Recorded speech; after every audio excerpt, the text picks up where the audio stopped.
Assalamualaikum warahmatullahi wabarakatuh. Jumpa kembali dengan OCM Channel. Ini isi petisi yang urung disampaikan Gatot Nurmantio dan kawan-kawan ke Kapolri. Newsdetik.com. Petinggi Koalisi Aksi Menyelamatkan Indonesia atau KAMI, Gatot Nurmantio bersama rombongan tak bisa bertemu dengan Kapolri Jenderal Idham Aziz saat menyambangi Bareskrim Polri. Padahal mereka hendak memberikan petisi. Kami datang ke sini dalam komposisi lengkap, baik presidium, eksekutif maupun deklarator. Kami adalah organisasi yang memegang teguh konstitusi dan menjunjung tinggi moral. Untuk itu kami datang ke sini untuk menyampaikan petisi kepada Bapak Kapolri, kata Gatot di Mabes Polri, Jakarta Selatan, Kamis 15 Oktober. Gatot mengatakan penyampaian petisi tersebut berkaitan dengan penahanan petinggi kami. Menurut Gatot, bila ada sesuatu yang berkaitan dengan penegakan hukum dinilai kurang, maka kewajibannya sebagai warga negara adalah menyampaikan pendapat, salah satunya melalui petisi. Kami menginginkan kepolisian Republik Indonesia yang benar-benar mengawal hukum dan bisa memberikan contoh tauladan dalam penegakan hukum. Kalau ada kekurangan-kekurangan, kewajiban kami sebagai warga negara menyampaikan pendapat-pendapat dalam petisi ini. Berkaitan dengan saudara-saudara kami yang ditahan, bukan hanya yang dari kami, termasuk yang lain-lainnya yang ditahan, tuturnya. Gatot berserta rombongan tidak diizinkan masuk ke dalam gedung Bareskrim. Gatot menyampaikan bahwa kedatangannya bersama presidium kami sebagai wujud kecintaan terhadap institusi kepolisian. Kami dapat informasi selama COVID beliau jarang ada di kantor. Terima kasih. Dan kedatangan kami ke sini adalah wujud secara konstitusi, kemudian wujud kecintaan kami kepada Kepolisian Republik Indonesia, ujarnya. Berikut ini isi petisi yang dibacakan oleh salah satu presidium kami, Rahmat Wahab.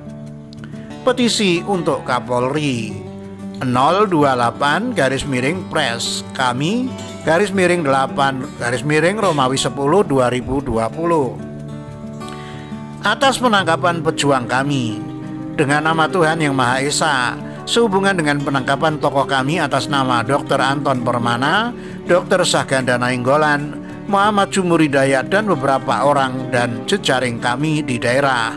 Dengan ini kami menyampaikan petisi kepada Kapolri sebagai berikut. 1. Kami menyesalkan dan memprotes penangkapan tersebut sebagai tindakan represif dan tidak mencerminkan fungsi Polri sebagai pengayom dan pelindung masyarakat. Penangkapan mereka, khususnya Dr. Saganda Nainggolan, jika dilihat dari dimensi waktu dasar laporan polisi dan keluarnya seperindik pada hari yang sama, jelas aneh atau tidak lazim dan menyalahi prosedur.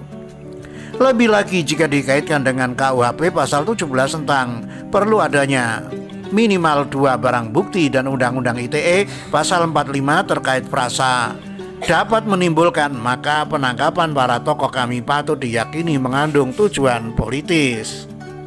2. Proses penangkapan para pejuang kami sangat dipaksakan, tidak sesuai dengan prosedur hukum yang berlaku, bahkan terlihat seperti menangani teroris. Penangkapan Moh Jumur Hidayat yang sehari sebelumnya menjalani operasi batu empudu di rumah sakit sebagai seorang mantan pejabat yang pernah berjasa besar pada negara jelas sangat berlebihan dan di luar batas prikemanusiaan.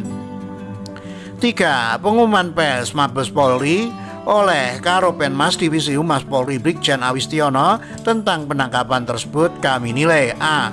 Mengandung nuansa pembentukan opini atau framing, B. Melakukan generalisasi dengan penistaan kelembagaan yang bersifat tendensius, B. Bersifat prematur, yaitu mengungkapkan kesimpulan dari pro pemeriksaan yang masih berlangsung.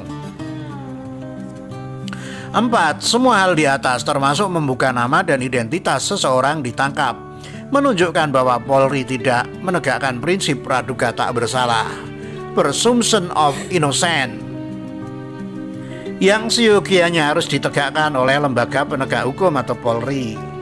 5. Kami menegaskan bahwa ada indikasi kuat handphone beberapa tokoh kami dalam hari-hari terakhir ini diretas atau dikendalikan oleh pihak tertentu, sehingga besar kemungkinan disadap atau digandakan atau dikloning. Hal demikian sering dialami oleh para aktivis yang kritis terhadap kekuasaan negara, termasuk oleh beberapa tokoh kami. Sebagai akibatnya, bukti percakapan yang ada sering bersifat artifisial dan absurd. 6.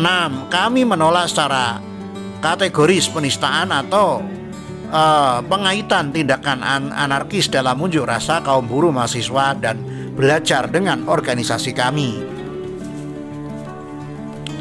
Kami mendukung mogok nasional dan unjuk rasa kaum buruh sebagai bentuk penguatan hak konstitusional, tapi kami secara kelembagaan belum ikut serta, kecuali memberi kebebasan kepada para pendukungnya untuk bergabung dan membantu pengunjuk rasa atas dasar kemanusiaan.